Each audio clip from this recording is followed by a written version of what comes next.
Hello guys, you are most welcome to your channel. This is Ashif Ali. बच्चों, question number 18 का और part भी हमने लास्ट वीडियो में कंप्लीट कर लिया था। आज की क्लास में हम देखने वाले हैं क्वेश्चन नंबर 19। क्वेश्चन को रीड कर लेता हूं फटाफट से, फिर इसको सॉल्व करके दिखाता हूं कैसे होगा। तो इसमें बोला C India limited purchase machinery from B India limited. तो सी इंडिया लिमिटेड ने ना मशीनरी परचेज करी है बी इंडिया लिमिटेड से और पेमेंट करी है बी इंडिया लिमिटेड को। वॉज मेड एज फॉलो, कुछ इस तरीके से इशू करे हैं 10,000 इक्विटी शेयर, 10 रुपए का एक शेयर था, प्रीमियम ठोक दिया उस पर 20% यानी कि 2 रुपए प्रीमियम। और बोला है इशू करें 1000 9% डिबेंचर, 100 रुपए का डिबेंचर था, उस पर डिस्काउंट दे दिया 5%। और बाकी का जो बचा हुआ बैलेंस था वो बैंक ड्राफ्ट की मदद से दिया गया, यानी कि बैंक ड्राफ्ट के थ्रू बाकी का बैलेंस इन्होंने पे करा है। तो सबसे पहले जो जो इन्होंने इन्फॉर्मेशन दिया मैं उसके हिसाब से चल लेता हूँ। तो इन्होंने सबसे पहले हमसे कहा, क्या कहा कि 10,000 इक्विटी शेयर, ठीक है, और एक शेयर की कीमत 10 रुपए प्लस 2 रुपए प्रीमियम। इन्होंने उस हिसाब से उसको इशू करा है।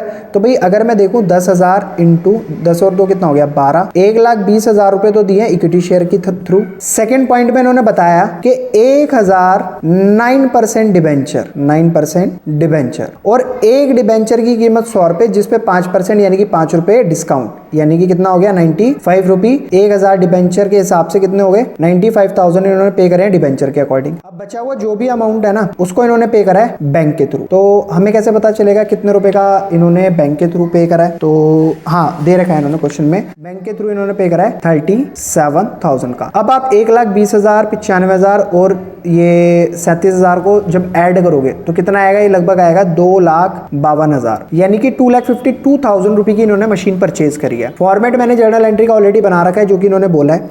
तो सबसे पहले मैं जिसके किताब में ये रिकॉर्डिंग कर रहा हूं मैं उसका लिख देता हूं, in the book of C India limited. इसकी किताब में हो रही है जर्नल एंट्री, ठीक है। फॉर्मेट हमने ऑलरेडी बनाया हुआ। सबसे पहली एंट्री, सबसे पहली जर्नल एंट्री परचेज की। तो इन्होंने क्या परचेज करा है? मशीनरी। तो जब भी कोई एसेट परचेज करते हैं तो हम उस एसेट को डेबिट करते हैं। तो मशीनरी अकाउंट डेबिट टू किससे करी है? B India limited. कितने रुपए की करी है बच्चों?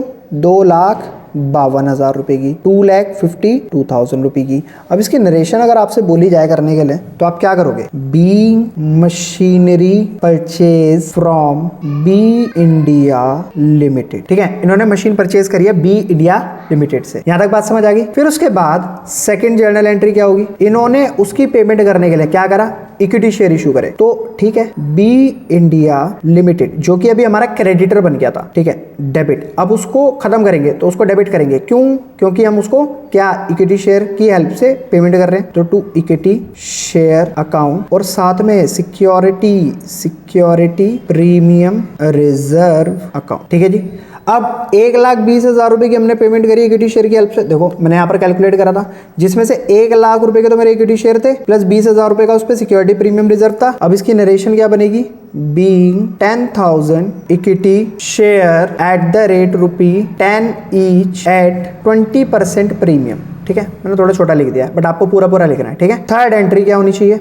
हमने पेमेंट डिबेंचर की हेल्प से भी करी थी, तो इसीलिए मुझे बी इंडिया लिमिटेड को फिर दोबारा से डेबिट करना पड़ेगा। B India limited debit to क्या? नहीं, टू नहीं आएगा यहाँ पर, डिस्काउंट भी तो दिया था हमने। तो इसीलिए जब भी हम डिस्काउंट देते हैं ना तो उसको डेबिट कर देते हैं। तो discount on issue of debenture, ठीक है, ये भी डेबिट हो जाएगा। टू डिबेंचर कौन से थे हमारे? 9%, टू 9% डिबेंचर अकाउंट। अब एक बात बताओ, हमने डिबेंचर के थ्रू कितने रुपए पे करे थे? 95,000।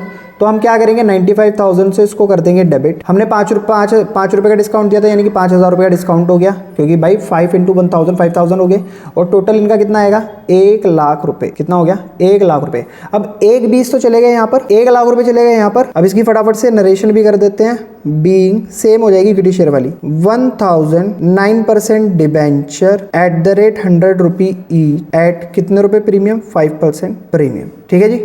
कोई डाउट, कोई दिक्कत? चलो यहाँ तक काम खत्म हो गया। फिर उसके बाद फोर्थ एंट्री में दोबारा से पेमेंट करी है। बची हुई पेमेंट हमने कैसे करी है? बैंक ड्राफ्ट के through. B India limited debit to bank, क्योंकि बैंक के थ्रू पेमेंट हो रही है। बैंक एक हमारी एसेट होती है, तो क्या उसको हम क्रेडिट कर देंगे 37,000, क्योंकि 37,000 से वो हमारा बैंक कम हो रहा है। और इसकी भी नरेशन क्या हो जाएगी? Being balance payment made by bank draft. Question में बोला था बैंक ड्राफ्ट के थ्रू इसमें पेमेंट करी गई है। तो बच्चों 4 जर्नल एंट्री बनाने के लिए बोली थी, वो हमने बनाकर दिखा दी है। आप देख सकते हो यहाँ पर जो भी हमने सिचुएशन पढ़ी, pass the journal entry in the book of C India limited for the purchase of machinery and payment to B India limited. तो मशीन को खरीदने की जर्नल एंट्री और बी इंडिया लिमिटेड को पेमेंट करने की एंट्री, बस इसके अंदर यही करना था और इसके अलावा कुछ था भी नहीं। अब नेक्स्ट क्वेश्चन में मतलब नेक्स्ट वीडियो के अंदर हम क्वेश्चन नंबर 19 का और पार्ट देखेंगे।